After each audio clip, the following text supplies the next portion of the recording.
So we're going to go ahead and get started. Our focus this afternoon is around support person care. So thinking about serving as a support person, the ways in which we will care for ourselves. And my name is Jana, Purkish Brash. Some of you may have had an opportunity to share in our session yesterday.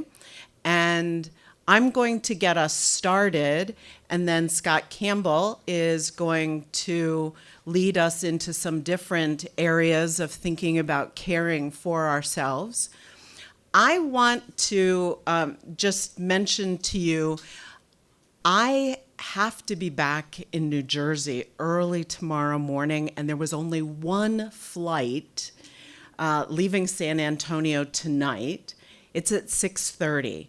So I'm going to make my way out at about 4:30, and Scott's willing to stay for the ending question time. And I'm hopefully going to get to the airport in time. Depending on traffic, it should be fine. But just wanted to mention to you, that's why you'll see me slip out. So as we think about support person self-care, I have shared with you a piece that I put together thinking about my own experience.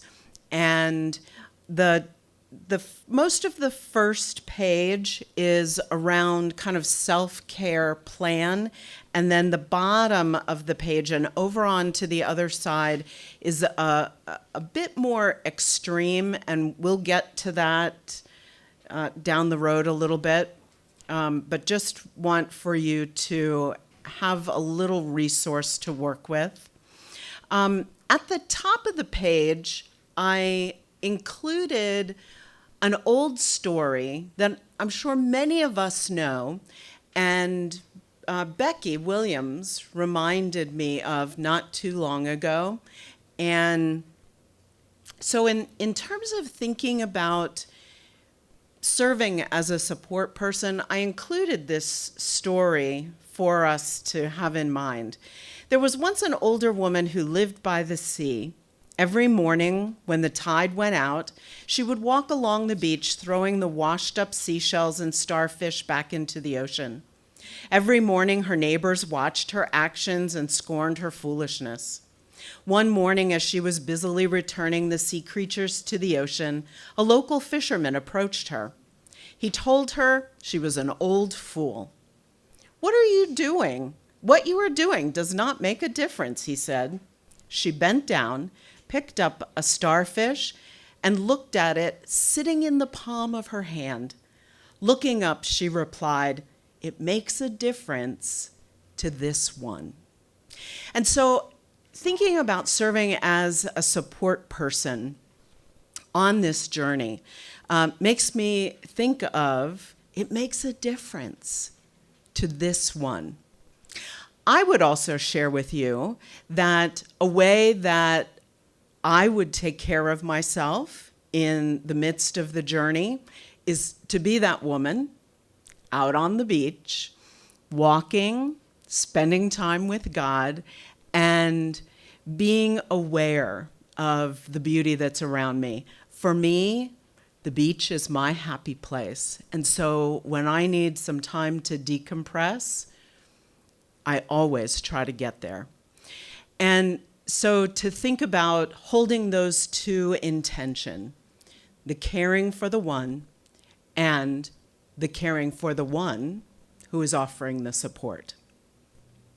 So thinking about my experience in terms of serving as a support person for victim and then survivor, I go back to the training that I had many years ago. My district superintendent asked me if I would be willing to serve in this way, and that the annual conference was offering training.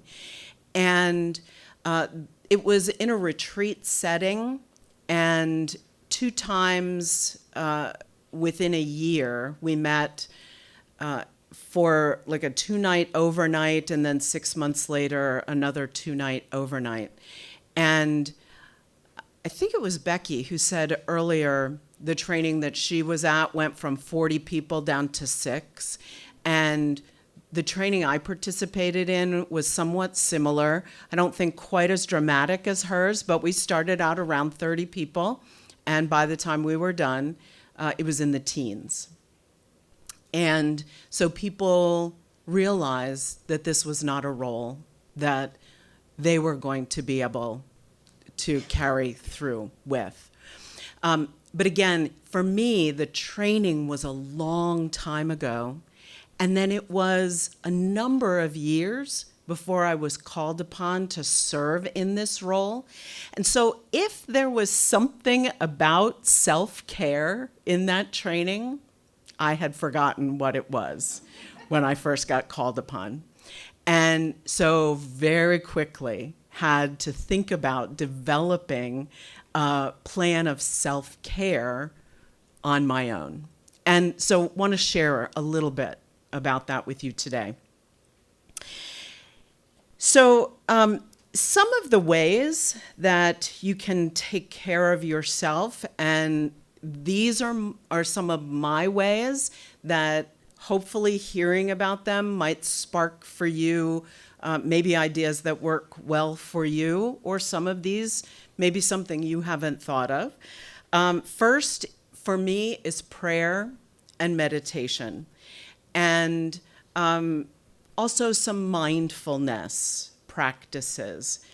When I get anxious, I'll begin with a prayer and then be mindful about the world around me. And so I would be praying for the person that I'm working with. I'm also asking for God to be with me in the midst of the care that I'm offering to them, and asking for God to help me to be aware of those places and points where I need the care. I also have somebody who will pray for me when I'm in the midst of these situations where sometimes I don't know how to pray for myself, or I may be so stressed that it's hard to pray for myself. And so I have someone that I can either call or text, and I don't have to give details, but I can ask for prayer, and I know that that person will be praying for me. I've known this person for a number of years, and a nickname that myself and other friends have given to this person is that she is a person of godly wisdom. And she has the spiritual gift of prayer. And I depend and count on that and give thanks for that. Also, for me, journaling is something that's very helpful to get what's inside out on paper, or sometimes on my laptop, just to have it in print, so that those things that I'm struggling with, then I can go back and look for patterns. And if I start to see those patterns, be sure I address those patterns that I see happening. Setting boundaries is really important. And so I will make sure that I set those boundaries. And if there are times that I know that I can't be available, I need to communicate those clearly in the midst of offering this kind of care. And then I will say to you that I think the support person being in their own personal therapy is a very helpful thing. I have served as a support person when I wasn't in therapy, and I've served as a support person in therapy, and I can tell the difference. And I will say that one time I began working with someone, wasn't in therapy. I went into therapy for my own personal reasons, and then thought, oh my goodness, this is so helpful in this support work that I'm doing. And like, I would encourage clergy anytime there are those seasons when, in order to be in ministry, it is so helpful to be in therapy. And I would say that about serving as a support person. And it may be that it would work better for you to be in supervision, to have somebody who's clinically trained and work with that person as you're supporting someone. And I would say that there are some situations that we've talked about, issues around suicide. That's a really important time to be able to check in with other people. And so a supervisor can absolutely be a helpful person as you're walking alongside someone who is talking some about death by suicide.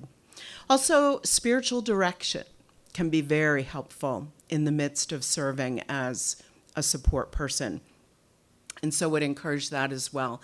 And I know a lot of annual conferences have a list of spiritual directors, but then there are also national lists of spiritual directors that can be very helpful. Also, to seek out a mentor. And I wish I had known about people like Scott and Bob when I first started serving as a support person. I would have checked in with them, but I didn't know of any other active support people. And so again, kind of needed to search that out for myself. To maintain a healthy balance in your life, being sure that you're finding time for exercise, to enjoy hobbies, taking care with nutrition and sleep and relaxation, having creative expression outlets, and to use humor. Laughter helps to relieve anxiety. And so to be able to have those times when you can just sit with another person or a couple other people and just enjoy some laughter together. And so and again, this is kind of general ministry stuff, but when you're serving in this role, so critical to be thinking about. To participate in training events like this one that happens quadrennially, and then as your annual conference offers training events, to avail yourself and go to those, and to hear what other people are experiencing, to learn from them, and then also to share your experience with them. And then go have a massage, do yoga. For me, the massage is the thing. I carry all of my stress and tension in my shoulders and my neck. So to have a massage, I can walk away and the world feels new again. To forgive yourself when you make mistakes. And there are going to be mistakes. You may look back and say, oh, I approached that in the wrong way, or I said the wrong thing. To be able to go to God and ask for God's forgiveness, and to ask for forgiveness for yourself, to allow yourself to feel that forgiveness, and then also to be able to go to the person that you're working with and say, I think I may not have handled that in the best way. I'm sorry. and let's move forward from here. I would say having a trusted pastoral confidant is something that's really important, and that has been something that has really helped me significantly. I don't need to share confidential details. I don't need to share names, and I think Bob said earlier that I do need to be able to talk about how I'm handling something or how I need to process something. And so to have someone that I can go to and say, would you think through this with me? Do you think I handled this in the right way? And it has to be somebody that you can count on, who will say, I don't think I would have handled it in this way. Let me tell you why. And be able to be open enough to hear that. I know that something else that has been important as I've served in this role has been being able to help to build a care team for the person that you're supporting. And we've talked a little bit about that over the course of these 2 days. So to encourage the person to themselves enter into personal therapy, and then that you have a mental health professional who is sharing that part of the journey, because that's not the role of the person who is serving as support. To offer the suggestion of a spiritual director for the person. So some of the same team that I would build for myself, I would also hope would be able to be built for the person that we're supporting. And again, I will say that there are people that are not cut out to serve in this way. Just last week, I had a conversation with a woman who works in a local university, and she works in the orientation department at her university. And she was saying that as she's led the orientation sessions, that the person who walks along with students who have experienced sexual abuse or sexual misconduct approached her and said, would you consider being trained to serve in this way? And so she came to me and she said, Jana, I've been invited to serve in this way, and I don't think I can do it.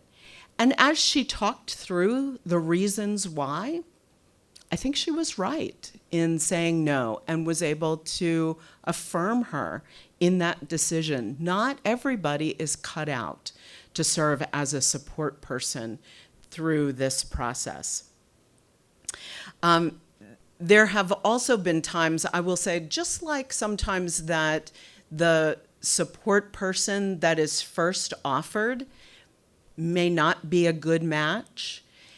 As you try to build a support team for the person, people that you invite may not be a good match. And so I think about a time when I had somebody that I have the highest regard for. We have a long-term relationship. And this particular person I knew was very strong in an area that was really important to the victim. And so I tried to connect the two of them, and then heard from the victim, this person isn't returning my calls, isn't responding to my emails. And what I found out was it was too much emotionally for that person to be able to walk alongside. And she said to me, I can pray for her and I could check in now and then, but I can't share the journey in this way with her. And so again, a good call on the part of that person.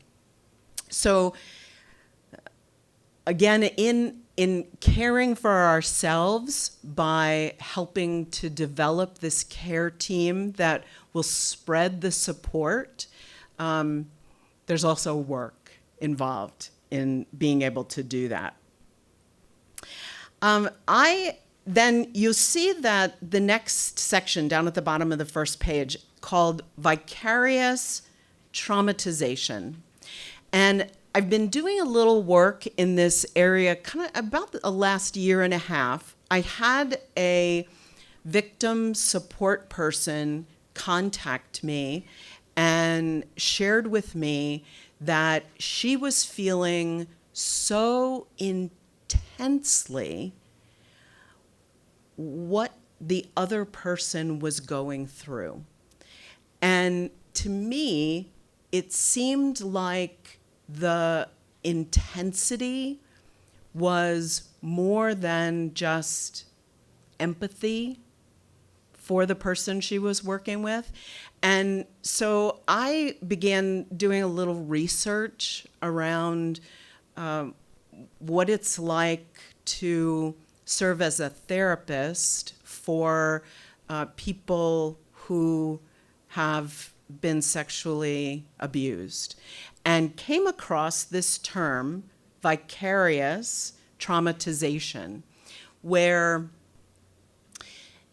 what the victim has experienced almost becomes your own experience. You feel it as your own. And this is a very extreme case to move toward this vicarious traumatization. But I wanted to include this information because there are some bullet points that I think can be very helpful as we try to be self-aware about what might be happening as we are walking that journey with victims. And so I think you kind of have to keep your pulse about whether you're able to be self-aware enough about what's happening to you, or whether you need someone who can help you with that pulse. And so again, to find somebody, a trusted friend, an accountability partner who will sit with you and be able to kind of call you to accountability if they see that you're going down an unhealthy road. And so I have an accountability partner who I can go to and say, I'm just wondering, how do you see me in these last few weeks? And it may be that I'm starting to feel a little bit anxious, or I may be feeling a little bit depressed, and I'll go to that person and they'll be able to call me to accountability, and then I know that it's time to work that self-care plan. And then I'll do a check-in again with my accountability person and see how I'm doing. It needs to be somebody, though, that you can absolutely trust is going to be honest with you, and somebody that you can be completely honest with. Otherwise, it's not going to help you on the journey. And so I give thanks to God for someone that I know that I can count on in that way. So over on the flip side of that front page, you see those bullet points around feelings, cognitions, behaviors, and things that are just helpful for you to be aware of. Times when you might start to feel enraged about your person's victimization, and the feelings just stay with you with high intensity. And in here, you're going to hear the word client used because this was written by a therapist who works in this area. If you become overly involved emotionally with the person that you're working with, time to step back and take a look at what that means. And I think we heard Bob mention that earlier in our earlier workshop. And so, not that you as a support person would ever get to this extreme around vicarious traumatization, just wanted for you to have it as kind of a checkpoint, especially those bullet points, to kind of look at every now and then to assess where you are. I also want to mention another resource, and this is something that Becky shared with me not too long ago. It is put out by the Mennonites, by the Mennonite Central Committee Canada, and it's an advocacy training manual. So those of you who are going back and are going to be setting up training, this is a really good resource to have. And I as you can see, it's pretty thick, so I only printed one. I'm going to leave it up here on the front table if anyone wants to take a look. And then the last person who looks at it, if you want to take it with you, feel free to do that. But it is very, very helpful in terms of how to train, support people, just through the process. And of course, in the Mennonite church, there's different language, a little different process, but I think there's a lot of meat here for us. Mm-hmm. There is a website, and I think you can if you just Google Mennonite Church, advocacy for survivals of sexual abuse, you'll find it. I think that's how I Googled it. So at this point, before I turn over to Scott, any questions for me?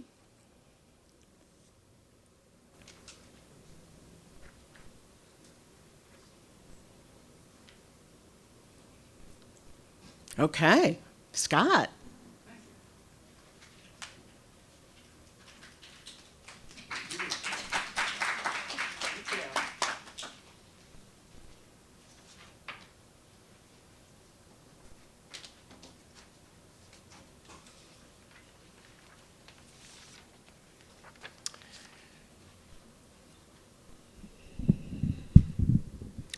Well, Jana has done an excellent job of kind of giving us an overview of what it takes to maintain kind of a holistic personal sense of well-being and healthy balance in one's life as you enter into this work.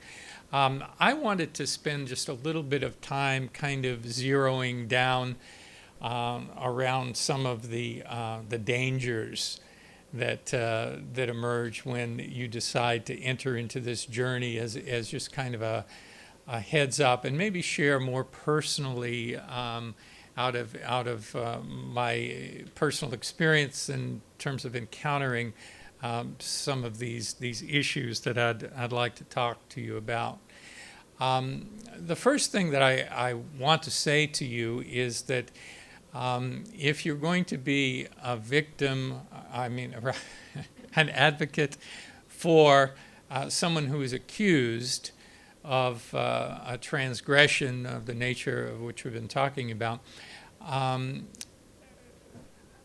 be very cautious before you simply agree to do that. It's going to take a great deal of your time, your energy, your spiritual focus, it's going to ask a lot of you, sometimes more than others, but it's entirely possible that you are committing a good chunk of the next year or 2 years of your life to this process. This is not a simple thing, and maybe even unlike the process of walking with the victim, which is more a matter of accompanying emotionally and spiritually. There's also going to be a task of developing a defense strategy for that person that's going to have to be very carefully put together over a period of time and tailored to the specific steps in the process that we talked about yesterday. By the way, it's just an aside here. I had a question before we started about something that I said yesterday, and I may have misspoken a bit. I said oftentimes persons who are accused are called to a meeting without any idea of what the subject is or the fact that they can bring an advocate with them.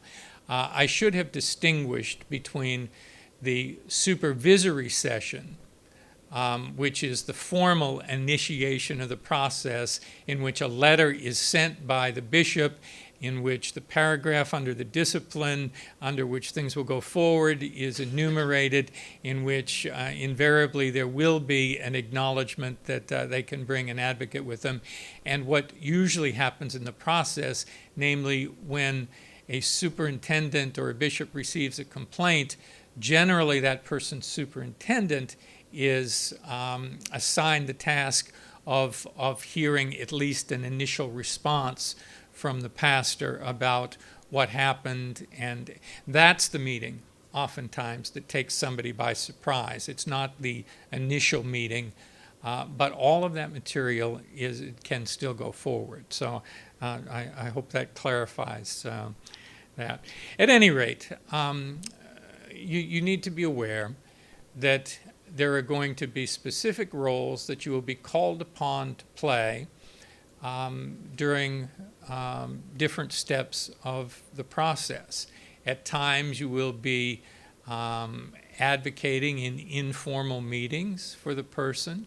You may be called upon to help to craft a just resolution. You may be called to submit questions, suggested questions to a committee on investigation. You will have the job of listening deeply, of course, to the person who is accused about their story. And cross-examining may be the wrong word, but deeply questioning them about every aspect of their story, and that will happen over a period of time. You will have to develop a sense of what a fair process will look like as that gets negotiated with the counsel for the church and the presiding officer. If you're going on into a trial, you will have to develop defense strategies, interview witnesses, prepare cross-examinations, write opening and closing arguments, prepare an appeal. With the one who is accused, yes. There's a great... But it sounds like you're being the attorney. You are. That's exactly what the role of walking with the accused is all about. So you're playing that dual role of being the accompanying, supporting person, but also being the advocate for that person throughout the process. So you may even wind up in some instances before the judicial council, fashioning legal arguments. So that's simply to say there's a lot involved in it, and you need to look at whether you are in a position in your ministry, in your career, in your life, in your family situation, where you're prepared to do that. Please. Certain ways that some of that is practicing out It is. And so has no one said you're practicing outside your ability to practice law? Has no one ever said that? You're not doing that in a civil court. You're doing that in a church process. Yeah, this is these all these processes are within the church, but in a real sense, you soon come to realize what an amateur you are as you begin to take on these roles. Okay, please. Do the accused ever actually hire attorneys within the church process? Yes, sometimes they can hire an attorney who cannot have voice in front of the church, but who functions as a support person on the team. Sort of like the attorney that goes before the person, the witness in the Senate committees? Who comes along. Yeah, the way the discipline reads is that you have to have an ordained elder as an advocate. In some instances, there are ordained elders who are also attorneys, and that's a fortunate melding of those roles. In my case, I'm a clergy person who has not been trained in law, but have kind of learned this stuff along the way and through teaching polity. And having been trained as a counsel for the church initially, where we do put some resources as but the discipline says that only that person who is your primary counsel, your advocate, has voice before church bodies. Way in the back. Just to clarify, that would be true on both sides, representation or The counsel for the church, yes. They also often have an attorney on their team, but only the lead counsel can speak. Yes. Are there any liability issues we need to be concerned with? The discipline addresses that by saying that there's a kind of a waiver that's included that basically says unless there's a knowing commission of bad faith in some ways, that persons cannot be held liable for legitimate mistakes that get made in the process. I don't know of any instances where somebody who's agreed to be a counsel for an accused person has later been sued in a civil process. It may have happened. I don't know. Is that why you put lawyers on your team? That is not why. I put lawyers, I work with lawyers when I can because of the way they think and the way they help me to think. Yes. But I'd like to say a little more about, so the first thing is just be sure that you have space in your life to take this on. Be prepared, if you're anything like me, to wake up at 4 a.m. churning this thing around in your mind and suddenly having an idea and you have to get up and write. It's a long process that goes through many steps. So that's one piece.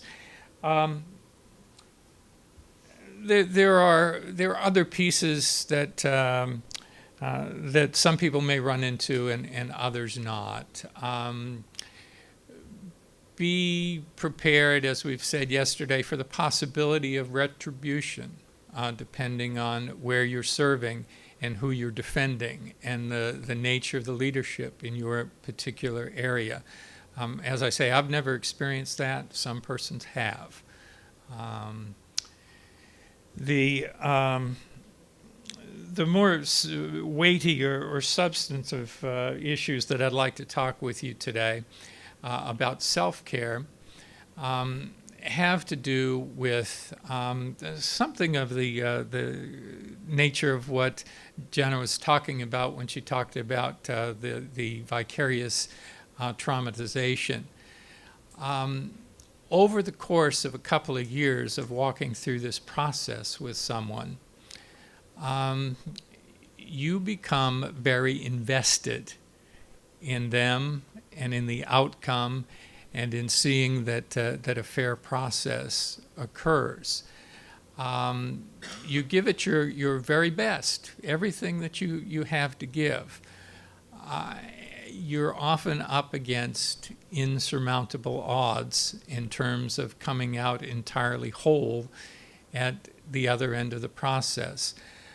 There is a great danger of succumbing to cynicism, to discouragement, and to despair even at the perceived actions of the system, the institution, the inhumanity of the process. I have to confess, I talked a good deal yesterday about one particular case, that at the end of that time, one of the things that I needed to do for self-care was to say, I'm not going to do another case for a year. That was also a matter of preserving my marriage, which is important. You have to think about what other relationships are going to be deprived if there's going to be such a major investment in a particular case. It's important that you believe in what you're going to do. That doesn't necessarily mean that you believe that the person is blameless or entirely free of culpability in the situation. But I understand my job to be to enable there to be a fair sharing of the story, of the truth that will be heard in the context of everything that matters. And then the decision will be made. But there are so many process decisions that get made along the way that are going to shape ultimately what is going to be heard by that trial court when you get, and what information is going to be before them in order to make a fair determination. And there are all kinds of forces at play. The counsel for the church is going to do everything that he or she can to limit what comes before that trial court eventually. You're going to try to get as much favorable material before them as you possibly can, and the presiding officer in that process is going to have to adjudicate and make decisions about what's relevant in terms of making decisions. There are different philosophies about that. Bill Waddell, who we've heard from in this conference, who does such a marvelous job in being the legal counsel to the Council of Bishops, has trained bishops who preside over these trials to think in a pretty narrow way in terms of does the evidence that you want to present tend to increase or decrease the likelihood that the charges are true or not true. Doesn't want to bring in a whole lot of ancillary material at that point. So you're constantly pushing against the boundaries as you think about those kinds of things. There you go. There you go. What's going to be relevant? What's important to take into consideration? Relevance and reliability are the two standards of evidence. And that definition of relevance looks very different when you're a counsel for the defense as opposed to being a counsel for the church. So,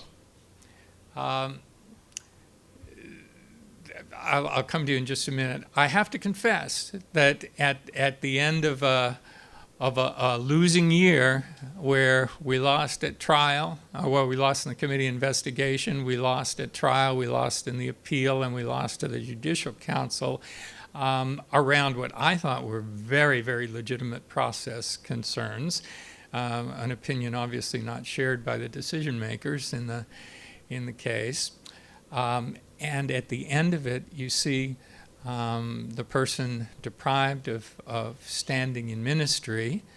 You understand the impact that this has had on the family, of the individual. You believe in your heart that this is a good person who's made a mistake, who is very much able to be rehabilitated and restored to ministry, and none of that works. And it all goes south, particularly if you've had a tradition of kind of winning these things and have been a little too cocky for your own good. It can be emotionally devastating. Be prepared to fail if you're going to take this on. The most important thing that you can do, as Bob reminded us earlier, you're not God in this case. The most important thing you can do is to be present with that person throughout the process and to know that you've done the very best you can for their story to be told. So before I go on, we have a question here. Yeah. So besides just making me quake in my boots to even think that this might be a possibility, which I don't know of anyone else, but it seems like a full-time job, were you under full-time appointment while you were doing this? And I'm not sure how you could do that and really pastor your church in a way that is effective and kind of fair to them. So Yeah. can you say something? I mean, how did your church help you or not and deal with it? And how did you deal with that kind of dialect? Yeah, that's a very important question. When I was first doing cases, I started, I did a few back in the early 2000s, but the first big case I did was for Amy DeLong out in Wisconsin. My church bought into the fact that I was going to need to make 5 or 6 trips out to Wisconsin. I also had an accountable reimbursable amount of money from the church that I could use to supplement some of those expenses. I've discovered that I don't have that in retirement, so a lot of those come out of my pocket. I met with my pastor-parish relations committee, and we had a conversation. I said, I think this is a very important justice issue for the church, and I want you to understand, or I want to understand that you see this as a part of my ministry, that I'm representing you even as I enter into this kind of case. They bought into it. The last case I'm talking about was post-retirement. So I retired in 2014, so that was for 2 years. What about just like a pastor who's in a regular appointment and there's sexual misconduct? I'm not a high profile case, but just icky, nasty, normal kind of you know what I mean? Like, I mean, I get the whole profile thing. I can see my church saying, yeah, this is kind of like part of the greater justice movement. But, or just, I don't mean to say it in a meaning way, but just like a pastor who's had some affairs in the church and it's just kind of local and it's nasty and they're going to say, I mean, you know, churches get fussy when you come to 3-day conference. Yeah.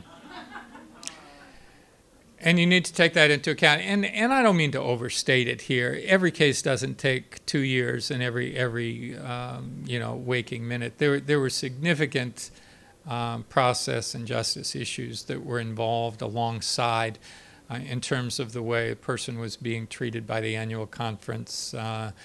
They wound up being placed illegally on involuntary leave of absence, and they had to reinstate. I mean, there were just a lot of complex things that were going on in this case. We did a just resolution process that took a number of months. We had the reinstatement of the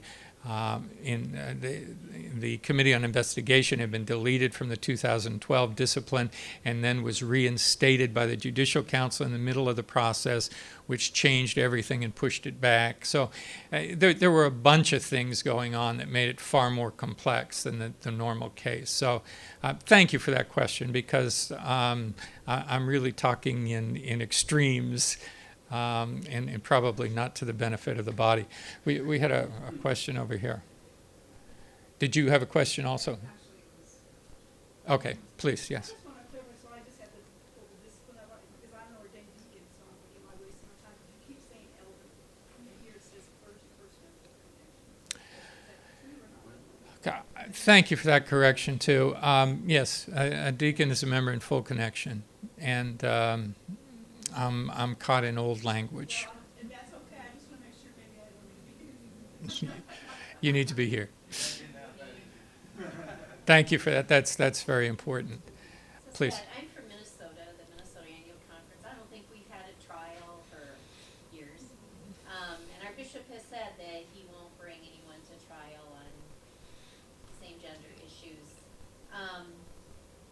So how many trials are going on in the church that are going to, or how many complaints are going on to trial so that what, you get to do or have the opportunity or have to do these high profile, Amy DeLong, Frank Schaefer. What about the normal, everyday clergy misconduct? How many of those are actually going on? I don't know. Maybe Bishop Easterling has a better idea of what's normal. There's a lot of stuff that only gets handled within the annual conference and you never hear about. Right.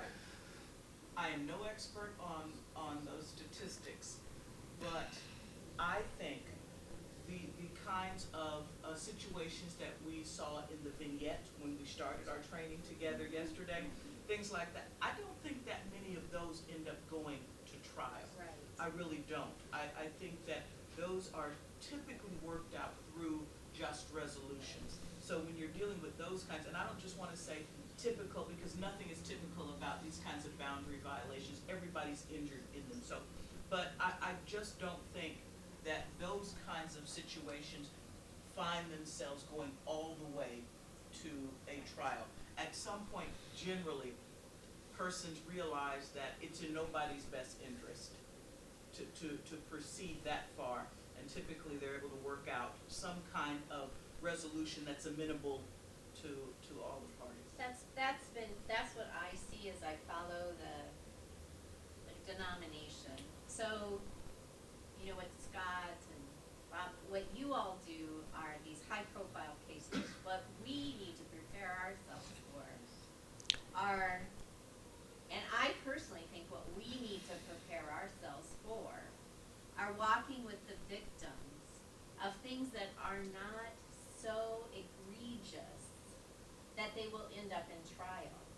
Because if they don't end up in trial, and if a just resolution is made, that does not always, and I speak from experience, that does not always heal the victim. Because the church is looking out for the church. And the bishop will tell you that. And the DS will tell you that they are looking out for the church. That is their, and part of that is the insurance too. They don't want to get sued.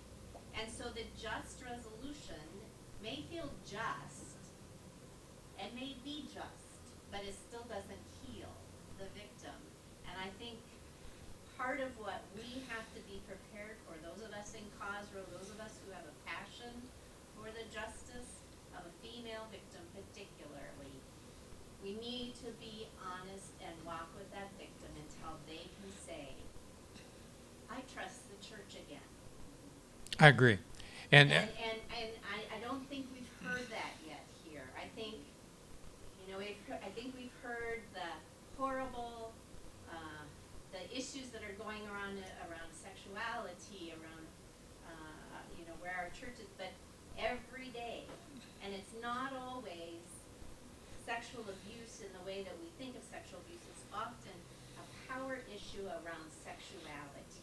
yes, I think yesterday we did hear some of that from Jana and Crystal as they talked about that long process of accompaniment. In a sexual violation. Yes. I'm not talking about rape, sexual violation. I'm talking about sexual harassment that's about a power issue, and that could be inappropriate anger.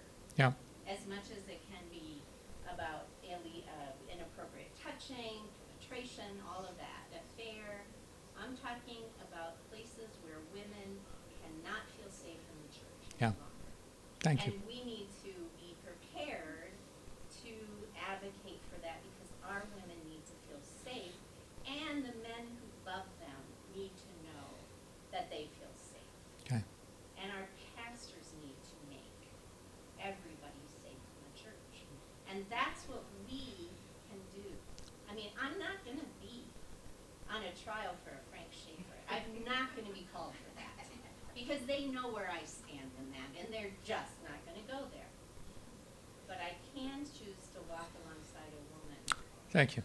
who has maybe not even been in an affair, but Who's felt who has her felt safety threatened. Yes. her person threatened. Has everyone been able to hear this conversation back there? Okay. Go ahead, Bishop, and then we'll come back here. I've been, obviously, we've been in another group for most of the breakouts. This is my first time coming here, but I wanted to experience some of what's being said. And can I just say, if you give me just a second of personal privilege. Oh, goodness. I think I can talk loud enough that I Well, don't it's have for to- the Oh, it's for the recording. Oh, recording. okay, thank you. The only thing I lament that I'm hearing is I'm hearing sort of this notion of sides, okay? And that grieves my spirit and my heart, because yes, I'm now a bishop, but I'm also a survivor of domestic violence and assault. And so just because I'm a bishop doesn't mean I only look at this from one perspective and that I only have the interest of the church at heart. I can't speak for other bishops, but I don't want to be lumped into a category either. I do take a strong line about ethics violations all the way around. I don't care if somebody's got their hand in the till. I don't care what they're doing, because it does violate a sacred trust. And every time that happens, there's somebody else who may say, I'm not coming to church anymore. And how dare we do that? So that's all I wanted to say, was don't lump all of anybody in a certain category. Some folk are really trying to do the best they can to look out for the interests of all, and that's not easy. And that's not easy, and it may not be perceived that way, but it just hurts my heart to hear that we might be going into categories and sides. That's all I want to say. Back here. Yes. I guess, when I heard about advocacy for the accused, I didn't go to this place of being the defense attorney there, that was not where I was. I just thought, is there somebody to walk alongside the accused, rightfully guilty, but needs still the love and pastoral care of the church? I've seen people, they are completely cut off from the church. And us as colleagues are told about that. And so, I'm not an advocate, I'm not trying to defend somebody who's got something wrong, but to believe they need somebody, do we provide for them? Generally, no, we don't. In my experience, usually there's been a friend or two who has been very supportive to that person, and maybe we're just talking by each other, because my understanding was that I was being asked to talk about what it means to advocate for the victim. I mean, for the accused, in terms of the whole process. And I've seen my role as being both of those things, what you're talking about, but also interacting on that person's behalf with the structures of the church. And maybe we've spent too much time on that piece of it for what you need. I'm not sure. But we have tried to say that the church needs to be very intentional about the emotional and spiritual support of persons who are accused, as well as those that are victims. Did I see another hand over here? I was just going to say that, we don't have control of how calamity comes to us. How trauma comes to us. That's how I would share. And that part of us, when we get ready, we have to embrace the whole, as much of the whole as we can. And it's okay to say I'm not able to handle that, but I think that our preparation needs to be more rather than less, and our perspective has to embrace as much as we're able to embrace, and then we can choose as we journey what we can do. Thank you. That's a good word for all of us. She's saying that we have to, we don't know what calamity is going to come to us, and so we need to prepare as comprehensively as we possibly can. Please. Hesitant question. I thought I was really, really clear. When we left yesterday, now I'm not so sure. Neither am I. On the whole, system that we're trying to build, all the players. So there are folks who walk along kind of in pastoral care, like the Janas, who walked along with the beautiful young lady yesterday. And the response teams at another breakout. They care for the life of the church, So that's a different group. the local church. Right, and then of course the DS, and then, so the support for the family, the accused, the accuser, and the congregation, that's all the type of folks that we're talking about now, but they're not on the response. Different conferences may have different ways of addressing that. There's nothing in the discipline that specifies that, but each conference has a sexual ethics policy, or most of them do at any rate, that will define the way in which they are going to address the particular issue. So there may be some overlap in some conferences. It depends on what the conference builds, yes. There's usually a committee on investigation also. Well, the Committee on Investigation is an official part of the church structure. Yes. One piece that I'm struggling with at this point is that as your name gets out there a little bit, sometimes folks will ask you to represent them or to be a part of their defense team. And there's always the possibility that, to put it rather cynically, that you're being used. I had somebody come up to me not so long ago as I was advocating for somebody in a local and annual conference situation, who said, you're aware that you don't have the whole story from this person and that they're using you, aren't you? That's a risk, I think, that you take. It's important that you ascertain for yourself as much as you can by talking to the person themselves about the details of their situation.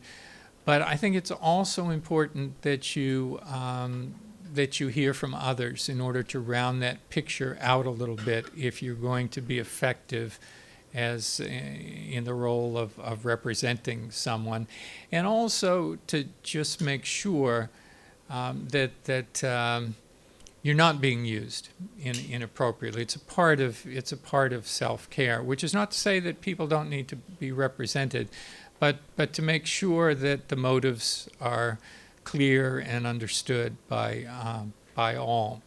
One last thing that I want to say about this self-care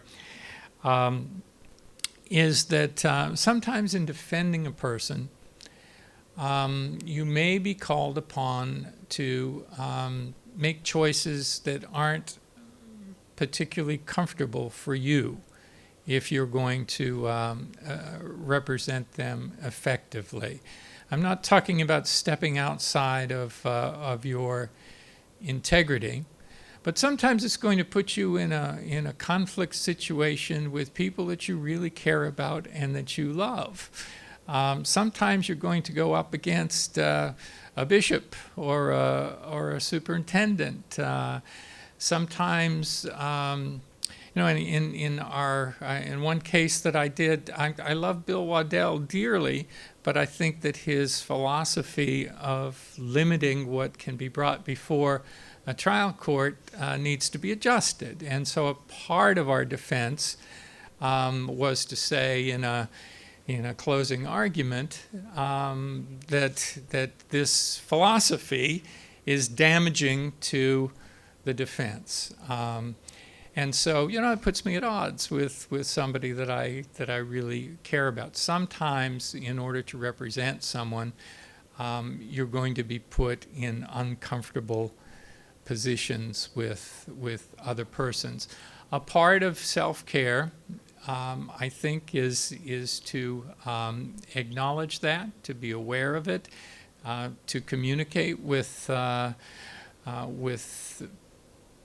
persons with whom you may be in conflict outside of that trial situation or advocacy situation,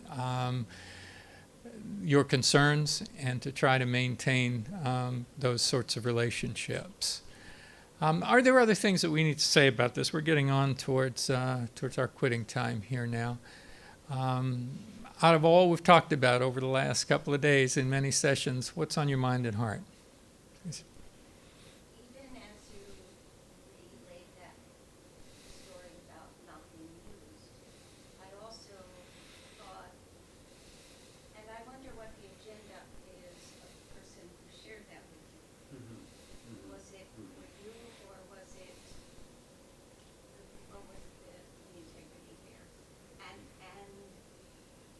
I used to work in the emergency room, and people would tell me lies all the time. Yeah. They just did. And, but that didn't dissuade me from working for the truth of getting to their diagnosis and whatever. So Yeah. even if he's using you, I mean, I'm not quite sure. The advantage is that he gets a good counsel and advocate and somebody to walk with him. Is that being used in any other way than something else? Other than, I think what the person was telling me was that they thought I didn't have the whole picture, that I only had a part of the story, and which is true to some degree in every situation. But I lift that up just to say that's a risk.